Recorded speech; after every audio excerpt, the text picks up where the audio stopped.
messo su. Sì. E allora eccoci qua per l'ultimo scampolo di trasmissione. Ecco, sentiamo ancora dei telespettatori perché li avevamo in attesa e diamo spazio anche a loro anche in questa fase di chiusura. Il signor Paolo, buonasera, da dove chiama?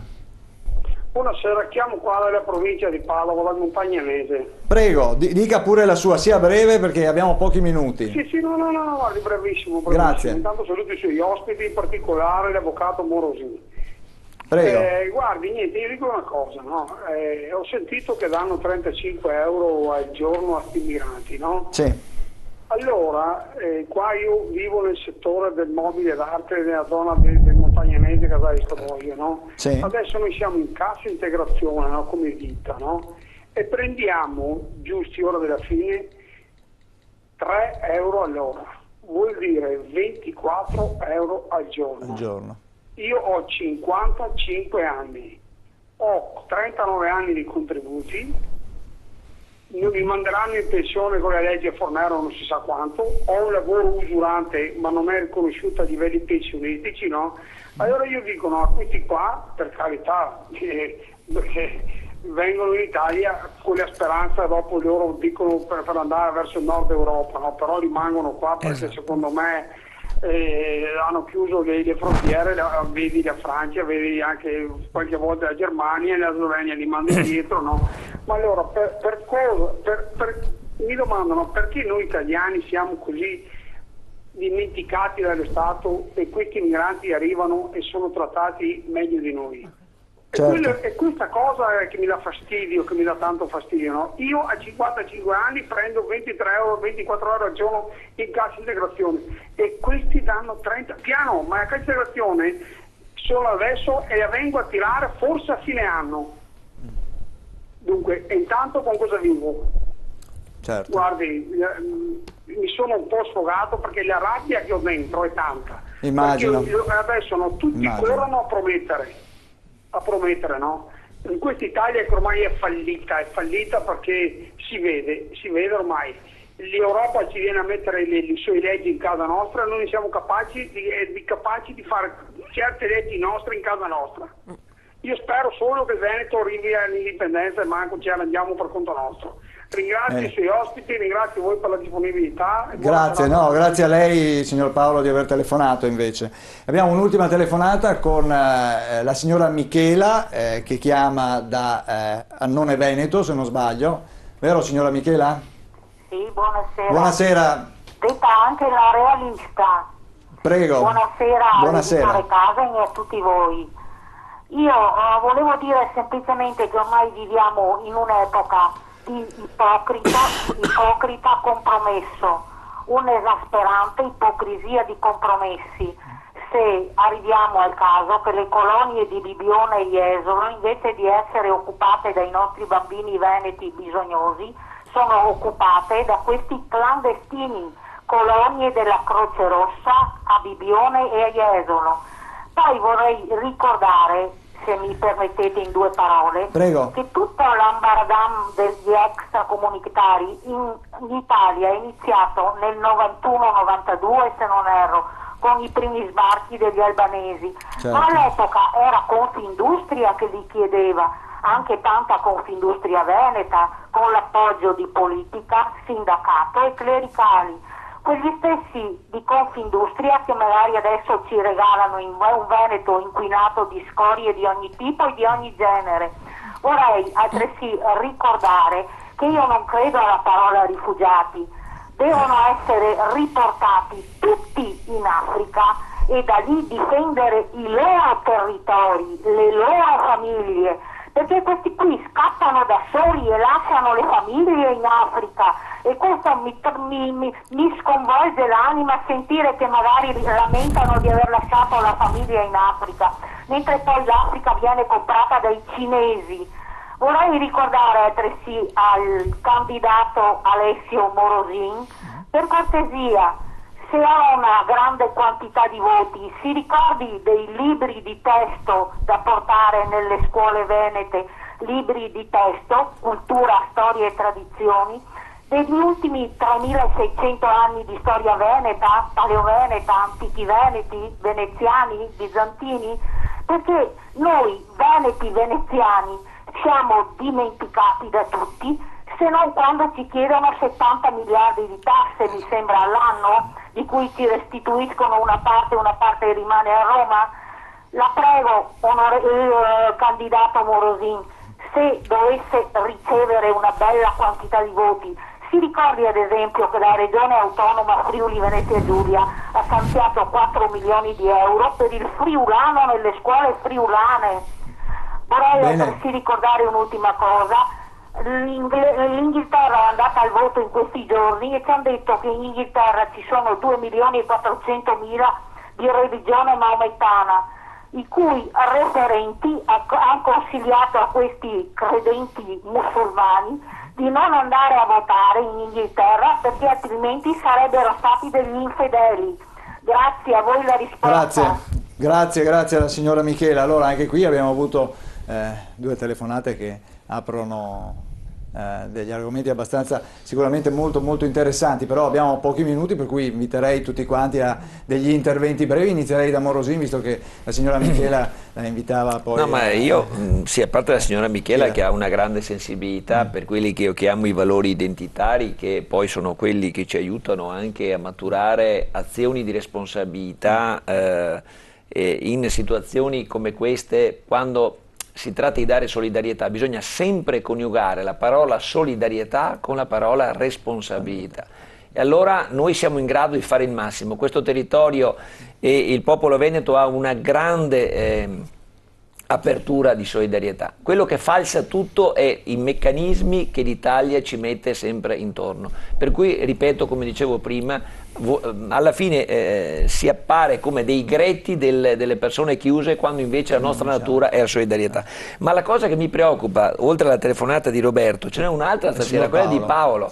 Cioè persone tra i 50 anni e i 65 che erano ormai, che potevano avere una pensione e quindi vivere un momento di serenità nell'età matura, che grazie a una riforma insensata, folle, incostituzionale, di tutti i colori, irresponsabile anche quella della Fornero, si trovano oggi ad essere nel precariato, a vivere momentaneamente con sistemi cassa integrazione finanziati fino a quando? Lei sa che non ci sono i mezzi, che l'hanno già detto, e quindi abbiamo i poveri presenti, i poveri in prossimità di arrivo.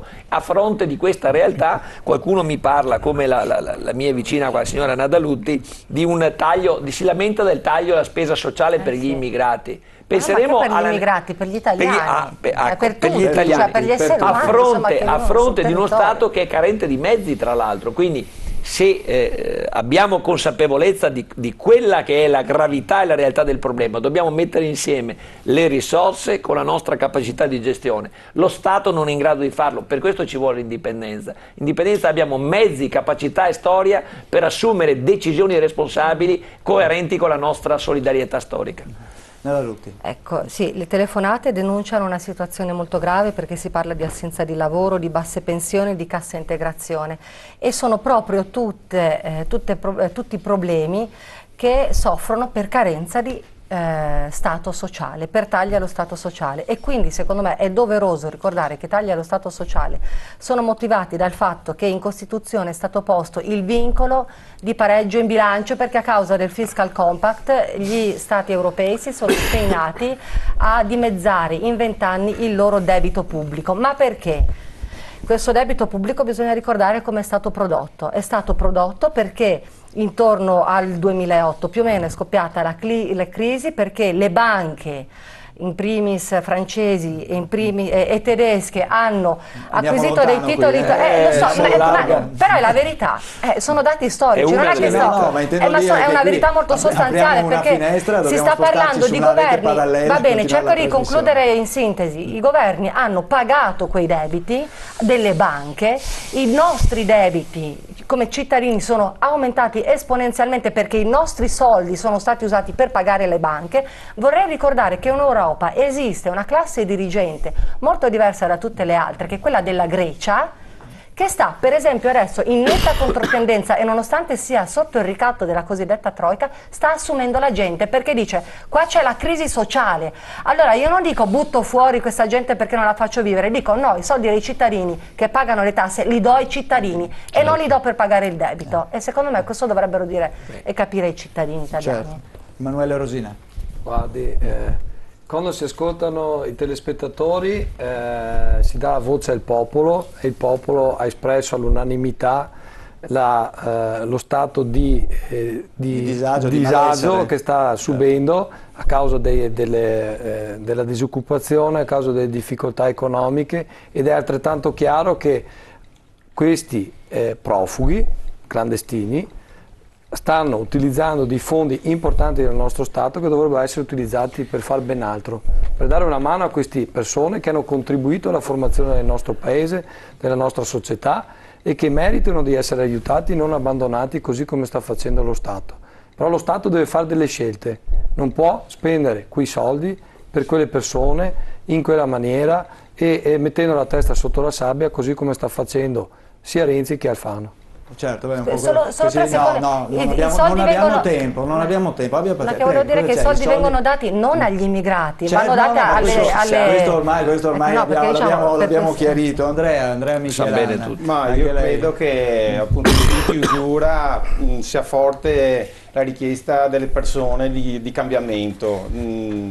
La tematica del debito pubblico in realtà risale da tanti anni, 70-80 in particolare, vi dicendo, quindi lo Stato è inefficiente da troppo tempo e la nostra economia, che ha avuto anche veneta dei risultati straordinari in passato, adesso invece trova grandi difficoltà. Io credo che invece bisogna cambiare vuol dire che non solo la classe politica ma anche i cittadini devono fare uno sforzo di rinnovamento nelle questioni quotidiane. Adesso è un momento, tra poco, del cosa voto. diciamo ai cittadini che telefonano e che manestano questo malessere? Il malessere che hanno tutti quelli che hanno telefonato, a parte la questione dell'extracomunitario, dei sanitari, delle impronte, erano di tipo economico, quindi o facciamo ripartire la nostra economia con uno Stato efficiente, oppure gli stessi problemi ce li troveremo le prossime volte che ci troviamo qua. Certo, Frasson. Ma la cosa che fa pensare è che comunque anche chi ha maturato 46 anni di lavoro, tipo chi era Paolo, adesso non mi ricordo, comunque alla fine riesce a racimolare una pensione da 880 euro, e quindi è questo che non va bene, cioè vedere gente che lavora quasi 50 anni, signor Domenico, alla fine prende 880 euro, quindi l'adeguamento delle pensioni andrebbe fatto. Allora, un'altra cosa che grida vendetta, è la seconda volta che lo dico, al cospetto di Dio, è che abbiamo in Italia gente che ha delle pensioni diciamo d'oro, cosiddette, e che non è disponibile a rinunciare a niente, perché sapete anche che c'è stata la sentenza della consulta che ha ulteriormente detto che era incostituzionale quel piccolo taglio che era stato fatto, quella piccola trattenuta, e c'è gente che invece dopo aver lavorato una vita vive in malo modo, non dico di stenti, ma non in maniera adeguata. La seconda cosa, dico che sarebbe opportuno anche qui nel Veneto smetterla di fare slogan e di andare avanti a chiacchiere. Cioè, a me faceva specie prima Salvini che dice che lui vuole andare a governare. Se continua così a governare in Italia non ci andrà mai. Cioè, voglio dire, finché dice che bisogna anche uscire dall'euro e finché dice che bisognerà fare la tassazione unica al 15%, quando abbiamo visto, vuol dire, sono slogan che sono inattuabili e di uno che ha deciso di stare all'opposizione per il resto della vita. Ecco, quindi noi siamo per il fare, ma il fare è vero, basta chiacchiere, facciamo qualcosa di serio. Facciamo qualcosa. E come? Professor Casen, cosa possiamo fare? Ma credo che l'economia veneta se la risolve il Veneto, non c'è bisogno di nessuno, abbiamo l'intelligenza, la preparazione, l'organizzazione, la capacità, la coesione anche, perché i veneti sono estremamente coesi, e possiamo arrivare tranquillamente a risolvere i nostri problemi. Non dico che dobbiamo staccarci dallo Stato, esiste come negli Stati Uniti, c'è uno Stato che può tenere l'esercito, può tenersi determinate strutture che possono essere affidate a un'area molto più grande, ma su certe cose specifiche ciascuna regione dovrebbe avere competenza per risolverle, e allora si risolverebbero. Se invece noi andiamo, talune regioni vanno a attingere allo Stato e tal'altra invece perdono denaro, allora questo vuol dire non ridistribuzione delle ricchezze ma sperpero, e questa è un'altra cosa. Invece al malessere, ad esempio, dei telespettatori che manifestano questa, denunciano questa discrepanza di trattamento. Questa è follia. È follia che è determinata, allora ricordo, perché se no non si capisce mai perché siamo arrivati a questo punto, che c'era una famosa cassa del Mezzogiorno che lo Stato regolarmente dava 20.000 miliardi di lire, ogni anno pari a 10 miliardi di adesso, ma quando le lire erano pesanti, cioè una lira, un euro, non te lo sognavi, insomma, cioè, con 1.000 lire potevi comprare 100 euro una volta, ecco.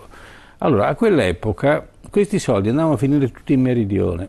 Andate a vedere, cercate cortesemente, fatevi un viaggio turistico a cercare quali opere sono state fatte con la Cassa del Mezzogiorno.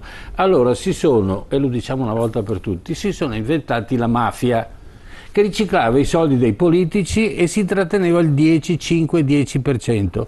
Poi ci facevano pure le speculazioni edilizie, abbiamo visto film, eccetera, eccetera. Allora, questa era l'Italia. Adesso questi voi giovani state pagando le cose che sono state fatte 20, 30, 40 anni fa.